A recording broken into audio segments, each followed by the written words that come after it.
భవిష్యత్తులో వెనుక బెంచ్ విద్యార్థులు ఉండకూడదు అని సూర్యాపేట జిల్లా తిరుమలగిరిలో కొత్త సంప్రదాయానికి ఉపాధ్యాయులు శ్రీకారం చుట్టారు.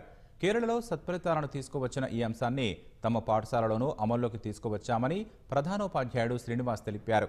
మొదటగా 10వ తరగతి 3 సెక్షన్లలో దీన్ని ప్రవేశపెట్టామన్నారు. తరగతి గదులలో వెనుక బెంచ్లో కూర్చున్న విద్యార్థులు చదువులో అంతగా రాణించలేకపోతున్నారని గుర్తించామని శ్రీనివాస్ వెల్లడించారు.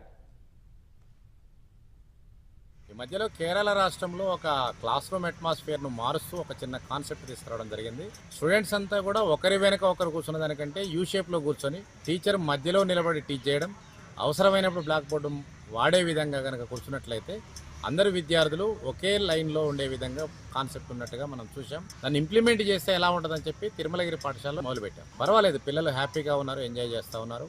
బ్యాక్ బెంచ్ అనేటువంటి కాన్సెప్ట్ లేకుండా అందరూ సమానమే, అందరూ ఫ్రంట్ బెంచ్ మీద కూర్చునే విధంగా మానసికంగా కూడా విద్యార్థులకు తక్కువ ఎక్కువ అనే ఫీలింగ్ లేకుండా ఉంటుంది అనేది మా ఇక్కడ ఉన్నటువంటి కాన్సెప్ట్. 10th క్లాస్లో ఉన్నటువంటి 3 సెక్షన్లు కూడా ఈ రకంగా యూ షేప్లోకి మార్చడం జరిగింది.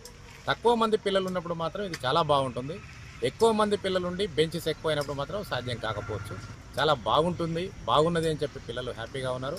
ఇలానే ఉంటే కొనసాగించే ప్రయత్నం మనం చేద్దాం.